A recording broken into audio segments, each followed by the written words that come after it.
Live from Southwest Florida's morning news source. This is Fox 4 News Rising. Well, we're here with Wayne Bradshaw from Rap Defense, and normally he's got us standing up showing us moves, you know, grab somebody around the neck. But today we're talking about things you can do to protect yourself that are really very simple. Yeah, and you know, it can be a very serious situation if someone attacks you, and I don't think you're always prepared. Like, you don't always have, I don't know, a machete on you or whatever you might need. A shovel. So you're going to show us, Wayne, what you can use around the house, I'm guessing? Yeah, some of the things you can use around the house. Now, one of the things that's very popular is a spray with pepper in it called oleoresin capsicum. And if you look, this is a spray that police officers use, but you can get a high concentration of this in a spray, and you can use this very effectively. In fact, the old chemical mace police officers used to use, a lot of times it didn't work. Right. This stuff works all the time, but it has its limitations and drawbacks.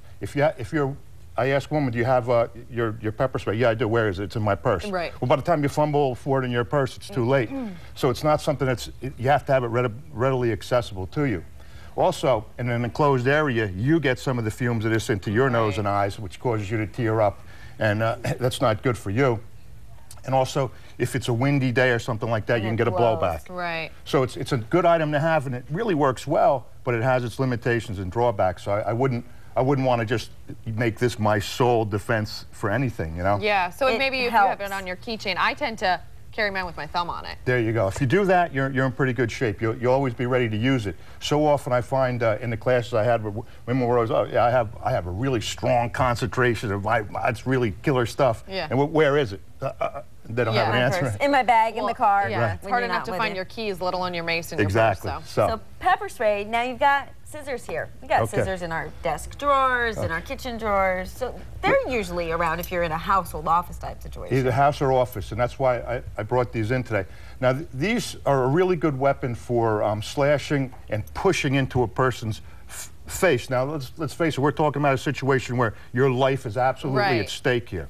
Okay. Which it's hard to do something like that, I would imagine. It's not a normal human reaction to do that. Right. You would have to be pushed to extraordinary situation to do that. And thank God it's not normal for people to want to do it. Right, that would be really scary. But if someone was really trying to harm you and you really knew that was going to happen, you had to protect your children or something, you had to take that step. The scissors, as they are now, are kind of blunt when they're shaped like this. But if you hold them open and you take your fingers and stick them in here, now we've got a much sharper point. Right. And this doesn't harm your fingers in here, because see, it's flat and dull. There.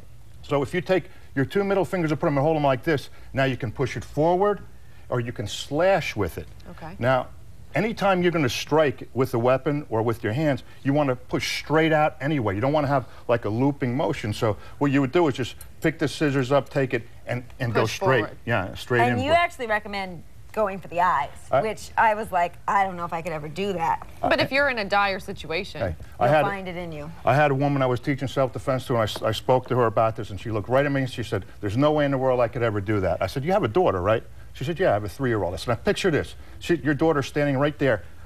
Boom, I just punched her. Her face is broken. She's laying on the ground bleeding. Could you do it then? She goes, you better believe I could. Yeah, if you're pushed to extremes, you can. And obviously we have some Ajax and other things to talk about, household items, but we're going to have to get to that in the 8 o'clock hour. But if you want to get a hold of Wayne, give him a call, 239-989-8971, or for more information, log on to his website, www.rapdefense.com. Again, many more tips coming up in the 8 o'clock hours. Always so interesting, Wayne. Thank you. Thank you very much. My pleasure.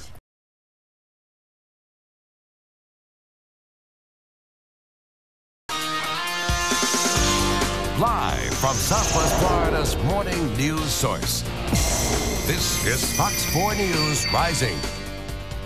Well, you never know when you're going to be in a situation where you're really going to have to defend yourself. And the key is to be prepared and know what you can use in your own defense. That's absolutely right. We're sitting down this morning with Wayne Bradshaw. He's from Rap Defense. And Wayne, you're going to teach us stuff that you can use in your everyday household that can really protect you. And earlier we talked a little bit about the mace and scissors. We'll get back to those. But I'm very interested to see what you're going to use this Ajax for. I know. Are we going to clean up crime? Oh, yeah, that's a good one. Yeah. No pun intended. But really, if you look at a lot of the houses, particularly in the Cape in this area, the front door kind of opens up to a kitchen area. Right. And you can be in the kitchen area and have an intruder just suddenly be inside your house. Maybe you're at the sink or whatever, boom, the person's there. Well, if you have something like this, there's a caustic chemical really in this, and if you could put it in, introduce it to a person's eyes, it's over. They're going to burn and you'll be able to do other things. So what you want to do with something like this is It has a tendency sometimes to solidify in the bottom, so what you do is just bang it here to break up the whatever is solid, and just toss it into the person's face. Right. If you had like a wet, like a dish rag sitting there, you could pour it onto the dish rag and then throw it on your face. Yeah, because the water is going to make it even more intense. Yeah, and it'll really burn them good. Now, the thing is, in the movies, if you see a lot of times where the woman or somebody will throw something into someone's face and the person's screaming out, that's not the way it really goes.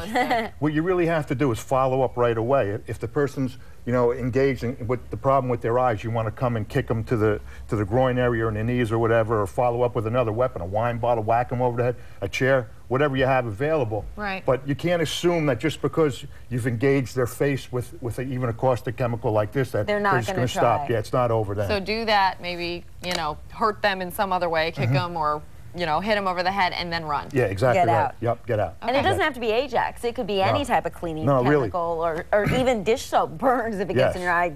Anything. Just something to throw at them. At the very least, you're going to take their attention away, and they're going to have to cover up in some manner, which is going to expose the lower part of their body. Exactly. And you want them engaged in that. You want to be on the offense. You don't want to sit back there and wait till they bring it to you. You want to bring it to them right away. Exactly. All right. Well, we got some other things to look at too. Some scissors, and those. I mean, you can find scissors or maybe even a knife, but scissors are pretty much everywhere in your house. Yeah, exactly. Scissors are just about everywhere, or in the office as well. If you're alone late at night, you can put your fingers in the middle like this, it becomes a much better weapon for slashing and pushing. You see, if you hold the scissors like this and come in this direction, it's easy to parry this sort of move. So you don't want that to happen. But if you can just put your fingers in the middle like this, it's a much more effective weapon for stabbing or slashing. Right, and then if you're going to carry mace, obviously keep your finger on it at all times. Don't keep it in your purse because you're never going to be able to get to it. And Wayne has lots of tips for you on his website, and it's new and improved. Check it out, www.wrapdefense.com, or give him a call, 239-989-8971. Wayne, thanks so much. Thank you. It's my pleasure being here, ladies. Always a pleasure.